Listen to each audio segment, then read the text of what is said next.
It's week 2 in the Blue Collar Football League, and we're back in Indiana for a key matchup in the Western Conference between the Indy Bison Red and the Indiana Tornadoes. Last week, we saw the Bison Red's impressive performance, putting up the most points in the league in a 4-6 win against the Kentucky Spartans. Meanwhile, the Indiana Tornadoes also opened with a conference win, going on the road to defeat the Southern Indiana Bobcats 28-6. The winner of today's game will be off to a 2-0 start with both wins in the conference. The Bison Red faced an early 4th and 2, and Dominique Rogers was stopped for a 1-yard loss by Trey Tunstall, giving the Tornadoes the ball at the Bison Red 43-yard line. The Tornadoes faced a 3rd and 8 when Floyd Johnson avoided the rush. He stepped up and took off, picking up 15 yards down to the 26-yard line. Then, on 3rd and 7, Johnson dropped back, and Justice Summers brought it down in the end zone for a 23-yard touchdown, giving the Tornadoes an early 6-0 lead. The Tornadoes' defense again forced a 4th down. This time, the Bison Red lined up the punt, but the snap was low. Stephen Brown took off, but he had nowhere to go. Richard Chambers and Quan Tunstall were there to bring him down, giving the Tornadoes possession of the ball at the Bison Red 23-yard line. The Tornadoes again faced 3rd and long, but Rogers quickly hit Keyshawn Tunstall, and he made it 13 yards down to the 10, setting up 1st and goal. And on yet another 3rd down, Kayvon Bailey gets lost. Johnson finds him, though, for the 2-yard touchdown. The 2-point conversion was good, and the Tornadoes led 14-0 with 2 minutes left in the first quarter. In the second quarter, the ball finally made its way into Tornadoes territory, and Dominique Rogers furthered the drive, connecting with Stephen Brown on a 19-yard pass down to the 29-yard line. Facing a 4th and 1, Andre Wells bounced it outside to the right. He burst his way forward and was pushed out just before getting the end zone, but the Bison Red had it 1st and goal at the 1. On the next play, Brown was stuffed up the middle, and Deshaun Mack and Derek Motley tracked him down for a 5-yard loss. The next play, the Bison Red couldn't handle the snap, and Derek Motley fell on it, recovering for the Tornadoes at the 10-yard line. Late in the half, the skies opened up, and the Bison Red forced an incomplete pass on 4th down, resulting in a turnover and down at the Tornadoes' 46-yard line. The Tornadoes forced a punt to get the ball back at the 2-minute warning, but they had 12 men on the field, allowing the Bison Red to keep the drive going.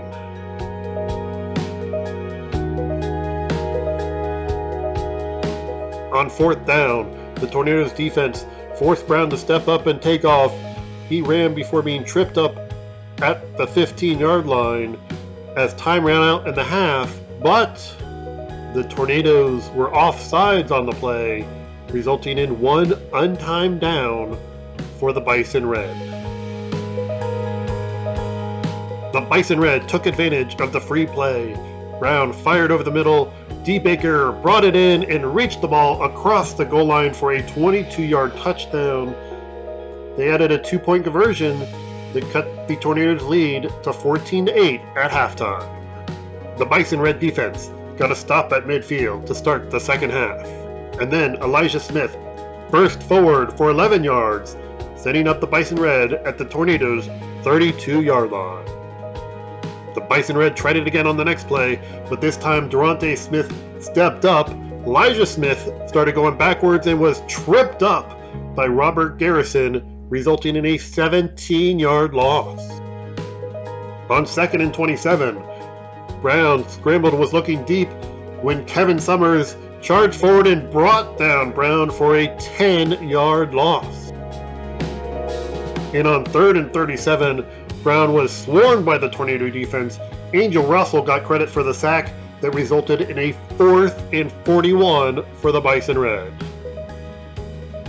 A punt did pin the Tornadoes back at their own 15-yard line, and on 3rd and 12, Johnson went deep. Marquise Feldman brought it in for the 41-yard gain in the Bison Red territory. 2 plays later, Johnson was able to avoid the rush and find Terrell Simmons, who picked up 15 yards down to the 22-yard line. And then Johnson showed off his legs again, stepping up and taking off for a 10-yard run, set up a first and goal at the 7-yard line. But on the next play, the ball came out and Chris Curry was there to recover for the Bison Red, ending a 7-play, 78-yard drive by the Tornadoes with no points. The Tornadoes defense returned the favor on third down, however. T.K. Henderson stepped in front of a pass, picking it off, and brought it back to the 11-yard line, although a penalty after the play did push the Tornadoes back 15 yards. On the next play, Johnson rolled to the right and looped all the way back to the left before lobbing a pass to Simmons that resulted in an 11-yard pickup for the Tornadoes. And in the fourth quarter, Johnson was looking, couldn't find anybody, scrambled around to the left, back to the right, still looking, and finally fired, hitting Keyshawn Tunstall in the end zone for a 3-yard touchdown, putting the Tornadoes up 20-8 with 13 minutes left in the game. Looking to answer, Tyree Hutchins took a pitch and burst forward, breaking tackles on his way to a 19-yard pickup into Tornadoes territory. After another first down, Wells burst ahead. He was making men miss, getting all the way inside the 10-yard line. But a flag on the play negated most of that run.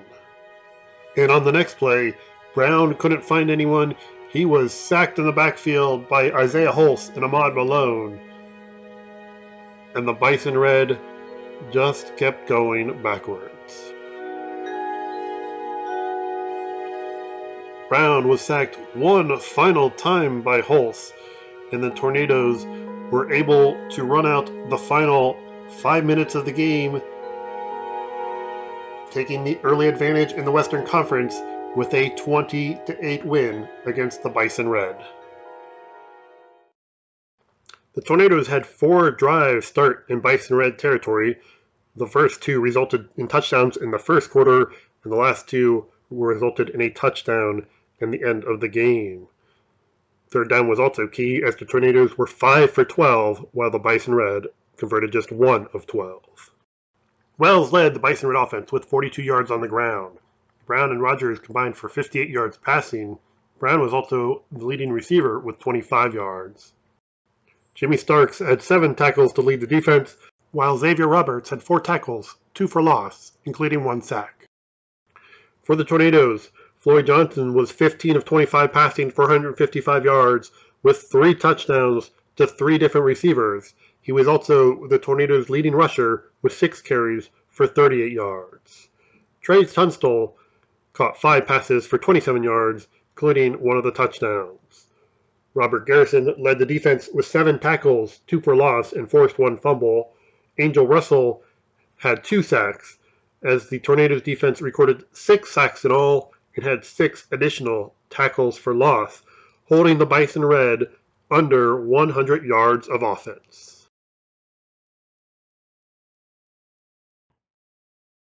Meanwhile, in Cincinnati, Devin Burton managed to scramble around before firing this touchdown pass to Deontay Wingo, and the Wolfpack trailed just 8-6 at halftime against the Dukes. But Idaho Brown had 5 catches, including a 31-yard catch here. He also finished with 2 touchdowns, and the Dukes defense recorded 2 safeties in the game to overcome 4 turnovers as the Dukes won 18-6 against the Wolfpack.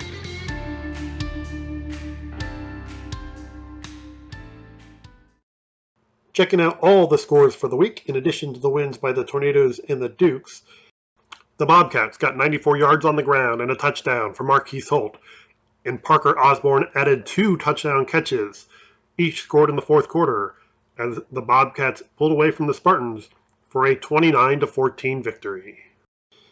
Meanwhile, the Cavalry scored 3 pick sixes in the second half, defeating the Bengals 31-6, and the Gladiators gained a win against the Knights. That makes the standings look like this after 2 weeks. The Tornadoes are 2-0 in the Western Conference, while the Cavalry are 1-0. The Bison Red and Bobcats both sit at 1-1, while the Spartans and Bengals are 0-2. Meanwhile, in the Eastern Conference, it's the Dukes and Gladiators who are both 2-0, with the Wolfpack at 1-1 and the Seminoles at 0-1. And that sets up the schedule like this. In the Western Conference, the two 0-2 teams face off, with the Spartans traveling to face the Bengals. The two 1-1 teams play each other, with the Bison Red facing the Bobcats, and the two undefeated teams square off, with the Cavalry going to the Tornadoes. In the Eastern Conference, the Gladiators will go on the road to play the Wolfpack, while the Seminoles will host the Dukes. And finally, looking at the owners poll, the top and bottom remain the same, but there's some movement in the middle. The Gladiators and Dukes are still 1-2. The Seminoles, Bengals, and Braden Knights are still 9, 10, 11. The Tornadoes and Cavalry both moved up a spot. Tornadoes to 3, Cavalry to 4. The Bison Red dropped to 5. The Bobcats moved up 2 spots to 6. That dropped the Wolfpack down a spot, as well as the Spartans falling to 8.